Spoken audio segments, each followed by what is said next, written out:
Salut tout le monde! Bienvenue au podcast Cœur en tête! Épisode 7 déjà. Déjà? Ça va vite.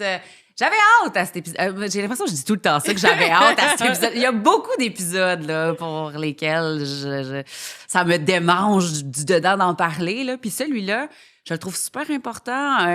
On va parler du jeu. Du jeu puis du travail. Comment ça va, Christa? Ça va bien? Oui!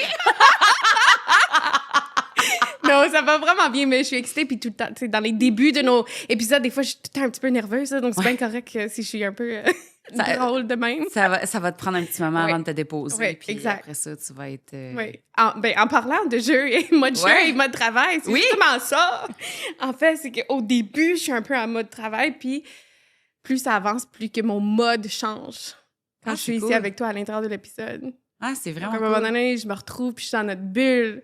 Oui. Puis je me sens libérée du mode un peu plus performance qui est un peu plus activé dans les débuts, justement. Oui. Donc, je te laisse peut-être... Oui, ben oui, puis c'est drôle que tu parles de ça parce que moi, j'aime ça rappeler au monde que pour une même activité, on peut être soit en mode travail ou en mode jeu. Absolument. On peut...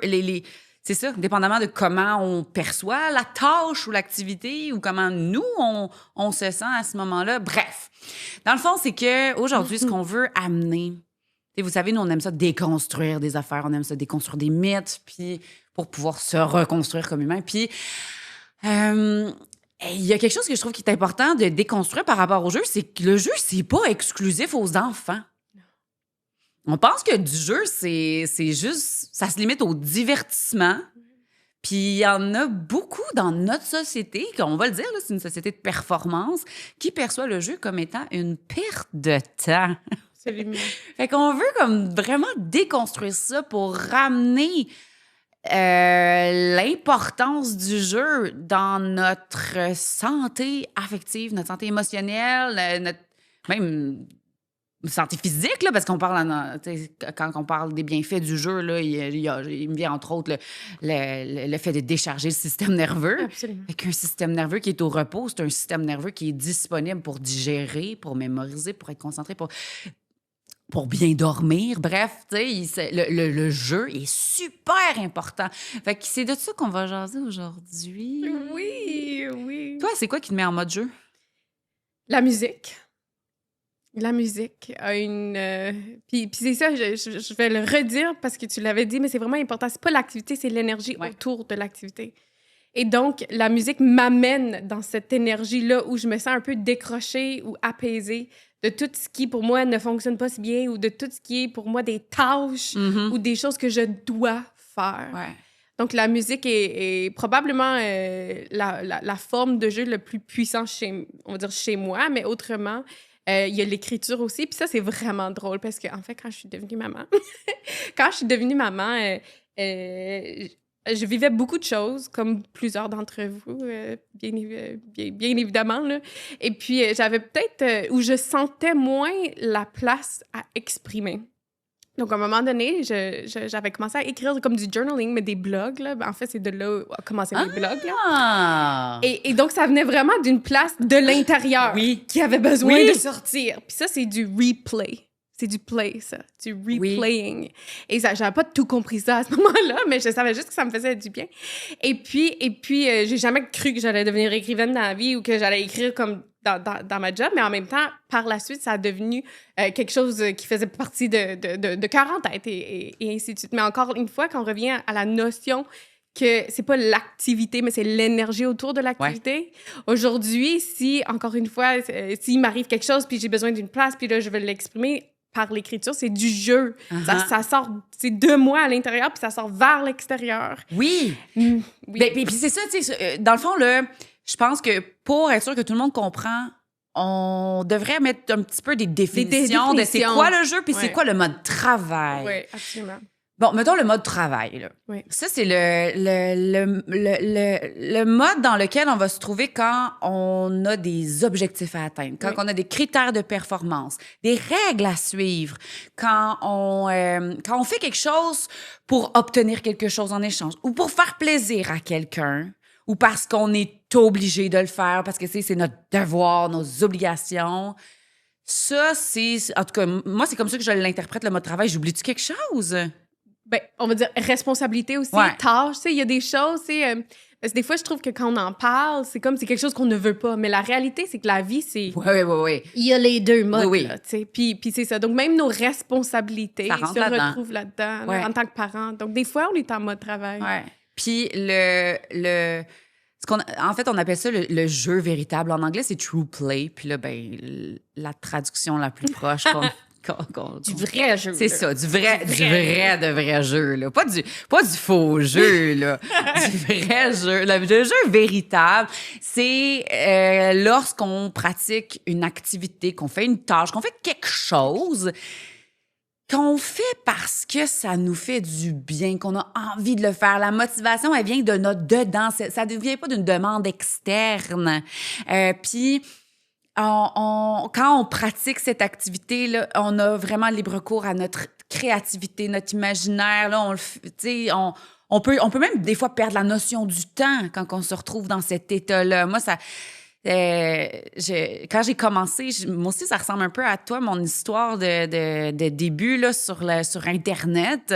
Quand j'ai commencé à faire des capsules infographiques sur les médias sociaux.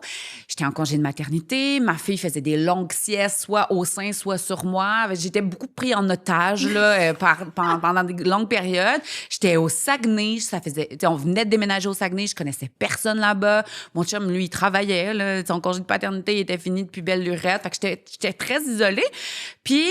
je voyais qu'il y avait comme plein de questionnements qui se posaient sur les médias sociaux, sur les forums de maman. Puis ça me démangeait de répondre à ces questions-là, mais je voulais pas être la fatigante qui a tout le temps la réponse à tout. Ou tu sais, des fois, c'était pas la question comme telle qui me triggerait, là, qui me confrontait, mais c'était les réponses que les gens donnaient. Que je me disais, oh mon Dieu, non, faites pas ça, c'est pas une bonne idée. Faites pas ça. Mais je voulais pas être la fatigante qui dit toujours, non, faites pas ça. Moi, c'est moi qui ai la réponse. T'sais. Fait que j'ai décidé de partir ma page Instagram puis ma page Facebook en me disant, je vais parler des affaires que j'ai, qui me donnent envie d'élaborer. Ceux que ça intéresse, ça intéressera. Puis ceux que ça intéresse pas, ben ils continueront à scroller leur page. Puis c'est pas plus compliqué que ça. Fait que c'est comme ça que ça a commencé. Puis j'avais tellement d'idées. Là, je pouvais pondre 4-5 capsules par semaine. Ça s'écrivait tout seul. Là, puis j'aimais ça. Puis à un moment donné, là, j'ai commencé à avoir plus d'abonnés. Puis là, les gens me demandaient des demandes spéciales. Tu pourrais-tu faire une capsule sur telle affaire? Puis là, je voulais plaire aux gens. Puis là, je me disais, OK, là, aujourd'hui, il faut vraiment que je fasse une capsule sur telle affaire. Mais là, ça sortait pas. Exact. Là, j'en avais plus de créativité. Là, j'étais en train de répondre à une demande. Ça venait de l'extérieur à moi. Ça venait pas de mon dedans. Fait que non seulement j'avais moins de créativité, mais j'étais pas capable d'être drôle sur demande, là. C'était vraiment moins bon, puis j'avais pas de fun. Exact. Puis une fois que t'as plus de fun, ben là, c'est ça. Ça enlève l'envie, puis ça l'atteint. C'est ça, puis c'est ça les modes jeu, mode travail. Pareil pour moi au niveau des blogs, j'écrivais parce que ça me faisait du bien, puis là, soudainement, j'étais comme, faudrait que j'écrive un blog par mois. C'est ça! À partir du moment où on se met des deadlines, des critères, des critères de performance, ben c'est là qu'on se met en mode... C'est pareil avec notre jardin. Ouais. C'est pareil avec notre nourriture. Donc, avec l'entraînement. Oui, entraînement. Tu sais, maman, papa, si vous êtes ici aujourd'hui puis que vous êtes comme, des fois, comment ça se fait? J'aime ça cuisiner puis ça vient dedans puis j'aime ça faire des recettes puis d'autres fois, je suis comme, jeudi, je suis plus capable. Ouais. Oui. Callez-moi de la bouffe. Tu sais, c'est normal. C'est normal. Puis, tu sais, je pense que ce qui est cool avec ça, c'est que plus qu'on le comprend, ces modes, ben plus on est capable aussi de voir dans lequel je suis et peut-être aussi lequel j'ai besoin actuellement. Puis ça, c'est quand on parle des parents. Mais quand on le ramène chez les enfants, ben dans le fond, le jeu, il est tellement important. Il joue un super grand rôle dans les conditions favorables au développement de nos enfants. Ils ont besoin de jouer, là. En gros, c'est ça que ça... Oui, ces beaux mots-là, c'est pour ça. dire ils ont besoin de jouer pour bien aller. C'est le principal moteur de développement de nos enfants, le jeu. Puis jeu, tu sais, pas jeu vidéo, jeu structuré par l'adulte. Non, le jeu libre. Là, absolument, absolument. Puis le jeu peut ressembler différent d'une personne à une autre. Tu sais, donc, en bas âge, comme Sarah, elle nomme, des fois, en fait, le jeu libre est le jeu le plus ultime, c'est-à-dire où l'enfant se retrouve même dans son imaginaire, qui est protégé des demandes, des conséquences du monde entier. Il y a tout ce volet-là. Et plus on vieillit, en fait, une activité qui peut, par moment, être un peu plus structurée, peut quand même être libérateur et être du vrai jeu. Parfois, et par d'autres moments, la même activité peut devenir du travail. Puis si on prend l'adulte, par exemple, puis moi, je le prends souvent, ben, moi, j'aime ça courir, tu sais, je suis vraiment pas une bonne coureuse. Je suis pas très vite, puis, mais j'aime ça, puis j'aime surtout l'effet après. des espèces de hormones là, qui font bien. Là, je dis hormones, mais c'est endorphine, je sais pas toi. Anyway, c'est pas ça l'objectif, ça revient. C'est, en fait, ce que je disais, c'est que j'aime ça, et en même temps, des fois, je suis prise, si à cause du travail ou d'autres choses dans ma tête, tu sais, si ma tête, elle est prise en mode travail à cause de mon travail, des fois, quand je cours, je réalise que je suis en train de checker ma montre pour c'est quoi le pace. Puis, tu sais, donc c'est même pas, c'est pas intentionnel ou conscient. Ouais. Ça va vraiment avec ton énergie. Donc, des fois, quelque chose qui me fait du bien, qui est libérateur. Soudainement, je suis en train de courir puis je suis en train de checker ma montre pour voir. Ben là, c'est du travail, Christelle. Là, si tu checkes ton pace puis tu essaies d'aller plus vite, c'est parce que t'es en mode travail. Et je dis pas que, bon, que j'aime pas le feeling après pareil, mais reste que ça me vole de autre chose. Ouais. Ça me vole de l'espèce de feeling libérateur ou de créativité que je peux avoir, parce que souvent, en fait, moi, c'est quand je suis en mouvement que je vais avoir des idées qui vont émerger puis que des élans qui vont arriver. Et c'est vrai pour nous, et c'est vrai pour nos enfants aussi. Donc, c'est pas rare. Puis là, ça se peut que je dévie un peu vers la persévérance puis tout ça. Ben, pas grave, vas-y. Mais c'est pas rare que...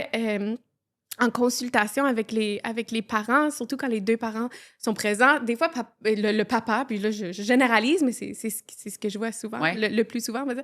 Le papa est comme, non, mais tu sais, je veux l'inscrire, par exemple, au baseball ou au soccer. Tu sais, moi, je veux l'inscrire.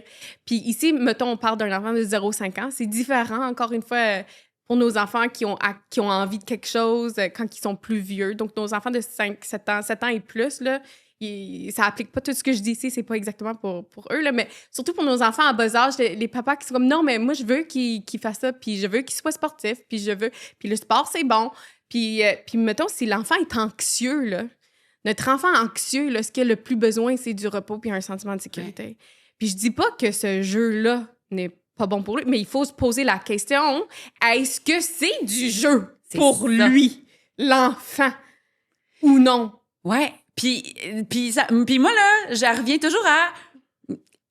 Ben, il y a plein d'habiletés qui se développent encore mieux à travers le jeu qu'à travers une activité structurée par l'adulte qui vise spécifiquement à apprendre par exemple, un mouvement. Tu sais, on en parlait il y a pas si longtemps quand je suis allée chez toi pour me baigner. OK? Oui.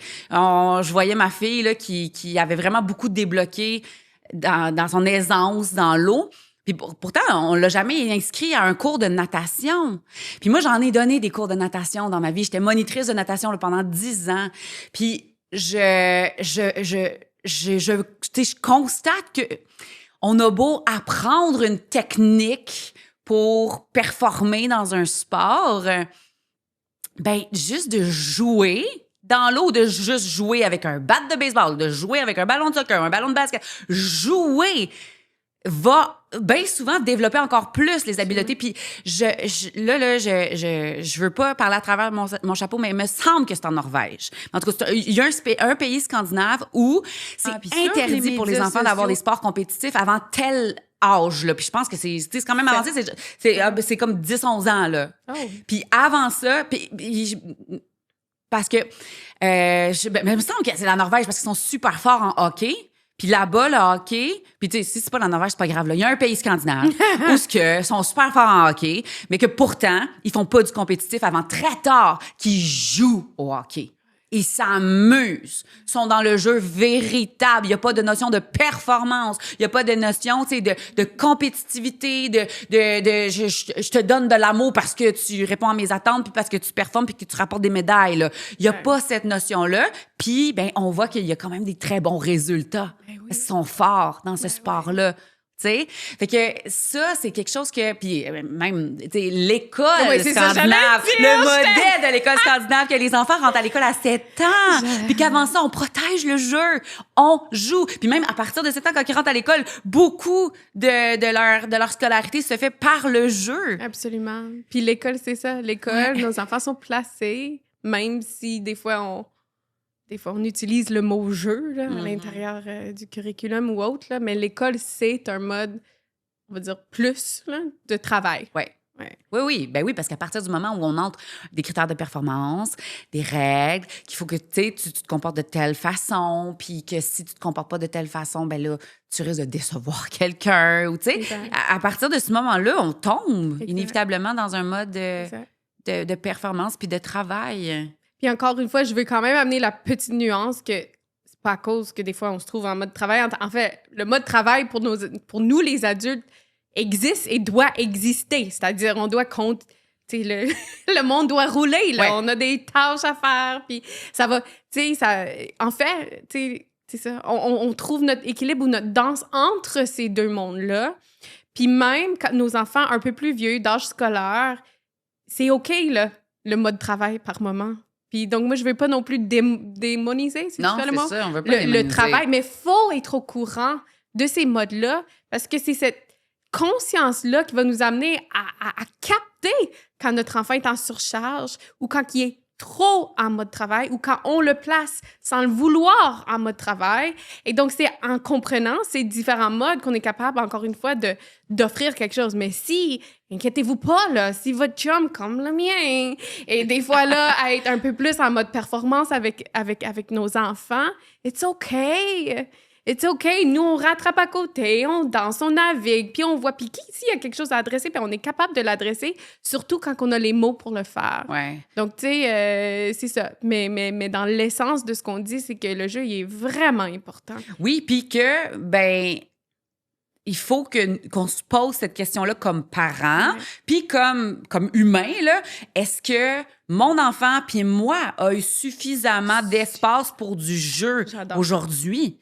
J'adore. Est-ce que j'ai eu de l'espace? Tu sais, parce que c'est ça, on parle beaucoup des impacts négatifs des écrans. Puis moi, en fait, c'est pas l'écran le problème, là. C'est le fait que bien souvent, déjà là que nos enfants ont moins de temps de jeu, ils ont perdu beaucoup de temps de jeu comparativement aux générations précédentes. Fait que nos enfants jouent moins librement. Ils sont davantage en mode travail. T'sais, on a juste à penser, là, les enfants qui se lèvent le matin, ils écoutent une petite émission à la télé. Après ça, ils partent à l'école. Ils sont en mode travail à l'école la majeure partie de la journée. Ils reviennent. Des fois, ils ont un cours de piano le soir ou ben, ils vont écouter une autre petite émission pendant qu'on prépare le souper. Après ça, c'est les devoirs, les bains, le dodo. Il n'y a pas eu beaucoup de place pour du jeu. Fait que les écrans, moi, mon principal malaise avec cette bébelle-là, c'est surtout que ben ça vient voler du précieux temps de jeu. Il y en a presque plus. Fait que là, déjà là qu'il en reste plus beaucoup, si ça, il faut que ça se fasse bouffer par du temps d'écran, c'est là que ça devient problématique. Fait que c'est comme notre devoir de protéger le jeu pour nos enfants, mais pour nous autres aussi. Absolument. Puis je trouve qu'en le nommant ainsi, Sarah, c'est comme si tu nous permets aussi en tant que parents de se sentir empowered. Puis je dis ça parce que, en fait, souvent quand nous-mêmes on est fatigués, puis on est dérégulés, puis on est à bout, puis là on voit on va dire des manifestations ou des symptômes, là, on va dire des comportements un peu plus dérangeants chez nos enfants, on a tendance à ce moment-là aussi de les mettre sur la télévision parce que nous, on veut un break, puis on veut juste que ça se calme, puis c'est notre moyen le plus facile. Mais pour revenir à ce que tu dis, en fait, nos enfants, plus ils sont dérégulés puis en surcharge, plus ils ont besoin de jeu. Oui. Donc, quand on comprend ça, comme tu viens de le dire, c'est ça, c'est que finalement, la réponse, c'est de leur protéger de ça qui vole l'espace de jeu plutôt que de l'utiliser pour se donner une minute ou... Ben, pas une minute, c'est OK, guys. Mais plutôt que de nous donner, tu sais, d'essayer de patcher finalement le problème ou de le faire comme supprimer ou suppresser, je sais pas comment le dire. Mais je pense que tu me suis. Absolument. Puis tu sais, c'est ça, le jeu, là... le jeu, je l'ai dit tantôt brièvement, mais ça a vraiment un impact réel sur notre système nerveux. Ça a ce pouvoir-là d'amener notre système nerveux au repos. C'est un système nerveux parasympathique, là, pour ceux qui ont envie d'avoir les termes scientifiques, mais d'amener au repos. Puis justement, quand c'est notre système nerveux parasympathique qui est en branle, ben c'est là que la digestion est à son top, qu'on peut... Que nos facultés cognitives sont à leur maximum. Et aussi que l'enfant peut filer safe. Et j'oublierai jamais qu'à un moment donné, j'étais dans une rencontre avec un papa. Papa exceptionnel, bienveillant, vraiment aussi avec l'envie de mieux comprendre pour s'ajuster un peu. Puis quand j'expliquais ça, tu sais, que finalement, ben, quelle est la place du jeu actuellement dans la vie de ton enfant, à un moment donné, c'est lui qui m'a ramené un exemple concret. Il a dit, est-ce que c'est comme dans un film? Maintenant, j'ai pas le titre du film, mais le film qu'il me décrivait, c'est un film où il y avait des bombes partout. Donc, on était dans la guerre, il y avait des bombes. La vita est bella. C'est-tu? Peut-être. C'est-tu? OK, ben vas-y, j'ai aucune idée, en fait. C'est là que tu t'en mais dans le vas. fond, il y a des bombes puis tu sais, comme... c'est ça, il y a des bombes. On est dans la guerre, puis que le parent, si je me trompe pas, c'était un parent, ou en tout cas une grande personne, avait en charge des enfants et que... au travers des jeux qu'ils pouvaient jouer avec lui. Je sais pas si c'était la musique ou des skipping. Ben, peut-être tu peux le dire. Dans la Vita est Bella, parce que je suis pas mal sûre que c'est ça, là, mais c'est dans un camp de concentration. C'est des gens qui ont été amenés dans un camp de concentration. La mère est envoyée avec les femmes, puis le papa est avec son fils. Puis il fait toujours semblant que c'est un jeu. Même quand il y a des méchants qui viennent voler des gens pour aller les exécuter, lui, il fait semblant que c'est des jeux. Puis, fait que le petit...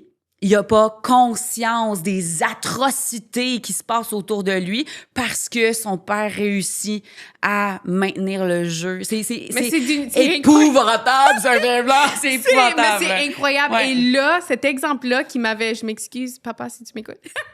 si c'est pas... J'ai pas eu les bons mots, là. Mais je me rappelais à quel point que ça l'a marqué à l'intérieur de la consultation parce qu'il est comme... Imagine si le papa, il est capable, de par le jeu, de aider l'enfant à se sentir safe, ce que moi, je vais être capable de faire en utilisant des jeux différents, on s'entend, avec un contexte différent, mais que le jeu demeure le même, c'est cette définition de ce que c'est. Imagine ce que je vais être capable de faire pour mon enfant. Et mon Dieu, quelques semaines plus tard, là, incroyable. Ben oui, absolument. Puis tu sais, dans l'épisode sur la culpabilité, là, quand je pense que c'est dans celui-là que je parlais de mon intervention du Yukon, oui. Que ma fille, pendant des semaines, des mois, elle a joué à une séparation douloureuse. Puis je me souviens, elle s'était fait un gros bobo à la bouche un moment donné, puis elle avait eu des interventions vraiment très pas agréables à l'hôpital. Elle a vraiment pas eu des bonnes expériences dans les hôpitaux, là, ma petite cocotte en bas âge. Puis pendant des mois et des mois et des mois et des mois, elle jouait à partir en ambulance ou à l'infirmière. Puis quand je jouais avec elle, je lui demandais, est-ce que tu veux que je sois une infirmière douce ou une infirmière pas douce? Puis elle me disait, une infirmière pas douce, maman. Fait qu'elle avait besoin de rejouer ces scènes-là. Puis il y a quelque chose que tu viens de dire aussi vraiment important. Tu lui as demandé, et c'est OK dans le jeu, ça. Ouais. Tu sais, là, dans l'épisode, on parlait de l'importance de la hiérarchie, puis il faut tout le temps être dans le lead, puis le parent faut qu'il soit dans le lead, puis l'enfant faut qu'il... Sauf dans le jeu! Dans tout le est jeu. Permis. Même les papas, t'es mort, c'est permis. C'est ça. Le jeu, c'est ça, parce que... On a trop de choses à dire. Ben, parce que le jeu, ça a cette puissance-là aussi. Tu sais, je parlais, du système nerveux, c'est bien cool, mais au niveau affectif, ça a le pouvoir de faire un backwash émotionnel, de faire sortir le méchant. Un enfant qui a une grosse pulsion d'attaque, là, qui a accumulé plein de frustrations, puis là, ça a besoin de sortir. Puis là, on fait juste demander, calme-toi, souffle sur la petite plume. C'est pas ça qu'il a besoin. Il a besoin de sortir le méchant. Puis ça se peut que pendant cette période-là, il ait plus envie de jouer à des jeux agressifs, des jeux de guerre, des jeux de pourchasse, des jeux de lutte, de mort. Puis souvent, c'est des questions qu'on va recevoir. Oui. Là, à ma garderie, il y a des gens qui font de mort. Là, j'arrête ça parce que là, tu sais, puis l'importance de dire que quand on parle de jeu, il faut le protéger. Puis aussi, c'est sans conséquence. Ouais. C'est sans conséquence. Ouais. Et cette place-là, cette émotion-là, elle a besoin d'être exprimée. Puis ce scénario-là, elle a besoin d'être vécu. puis d'être replayé, justement. Ouais. Oh, Il faudrait qu'on fasse un épisode juste sur le jeu agressif puis les jeux de bataille puis tout ça. Je pense que ça vaudrait la peine pour pas qu'on se perde aujourd'hui là-dessus. Ouais. Mais parce que ce que je voulais dire, c'est que quand tu parlais du papa, moi, ça m'a fait penser à un autre papa que j'ai eu dernièrement en suivi. Encore là, tu sais, le papa puis la maman que je suivais, ça faisait un bout que j'y suis. Ils sont bons, là. Ils ont tout compris. Puis ils sont vraiment, vraiment super. Ils ont un enfant hautement sensible. Fait que, tu sais, ils catchent, là. Mais des fois, c'est tough. Ben oui. Puis quand c'est tough, ben ils prennent une petite consultation avec moi pour se réaligner, tu sais, juste pour se faire valider qu'ils sont sur la bonne voie puis que c'est correct. Puis bien souvent, en fait, quand ils paniquent parce que ça va pas bien, mais c'est leur état, dans le fond. C'est pas leur connaissance. Ils n'ont pas besoin que je leur dise quoi faire. Ils ont besoin que je les aide à faire le ménage de comment ils se sentent puis trouver des solutions. Puis là, justement, à un moment donné, c'était juste le papa qui était là parce que la mère était hospitalisée. Fait que t'avais le petit qui avait, lui, eu un gros bobo de je sais plus quoi. Là. Il a eu un petit trauma à cause d'un gros bobo qu'il avait eu. Puis là, c'était maman qui était hospitalisée. Ça allait pas bien. Fait que là, le papa, lui, il tenait à bout de bras, là, cette famille-là. Il était le pilier, mais il était sur le point, là, de péter aux frettes, bien évidemment. On ne peut pas. Même les capitaines de bateaux de croisière, à un moment donné, il faut qu'ils donnent leur chapeau de capitaine à un autre capitaine pour aller se réguler, là. Sinon, la sécurité de tous les passagers va être compromise. Tout le monde, on ne peut pas être en mode travail 100% du temps. Impossible. Fait que dans cette rencontre-là, j'avais dit, ben écoute, c'est sûr qu'on parlera pas des comportements de ton enfant. Là, il faut voir comment toi, tu peux réussir à te réguler. Qu'est-ce qui te fait du bien? Puis moi, je savais, lui, ce qui faisait du bien, c'est son soccer puis le hockey. Il allait évacuer tout son méchant dans sa ligue de garage. Là. Ben oui. Ça lui faisait un bien fou. Puis quand il y avait ça, il était un bon papa, là. Mais là, il pouvait pas, parce qu'il était tout... Fait que là, il était très surpris, mais en même temps très content que je dise, ben là... Va jouer au hockey! Oui, le plan d'intervention, là, pour cette semaine, c'est d'aller trouver... de trouver un réseau pour s'occuper du petit pour que toi, t'ailles jouer à ton hockey. Peux-tu envoyer ça par courriel à ma femme, s'il vous plaît? Peux-tu avoir la prescription d'hockey un petit peu plus souvent? Mais c'est vraiment important. C'est tellement important. Puis ça, c'est quand on le dit que c'est autant avec l'adulte qu'avec l'enfant. Oui. C'est ça.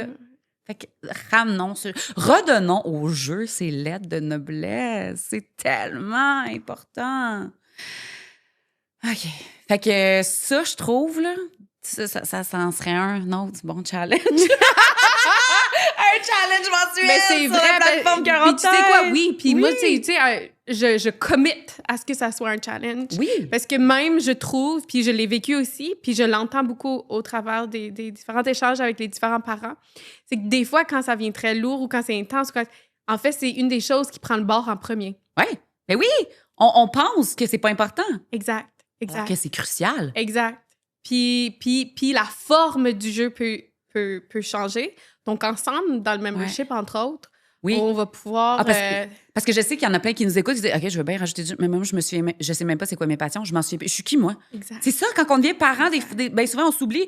Puis moi, c'est arrivé tellement de fois de demander à surtout des mamans, là, ben, qu'est-ce qui te fait du bien? Quelle activité que tu pratiques qui t'apporte vraiment du bien-être que tu fais parce que toi, là, t'as le goût de le faire? Je sais plus, je sais pas. Ouais. Puis d'être conscient quand ça ne fait plus du bien. Parce que ça se peut aussi. Comme je dis, mettons, tu cours soudainement, t'aimes plus ça. Ben, c'est OK, là. Changeons de sport, là. Ou absolument. Du jardinage, j'aimais tellement ça, là. Mais là, c'est rendu, je suis en tabarouette après mes mauvaises herbes. Je suis plus capable. Ben là, c'est tout ça. Ah oui, c'est beau. Ça, j'avais envie de dire, venez avec nous.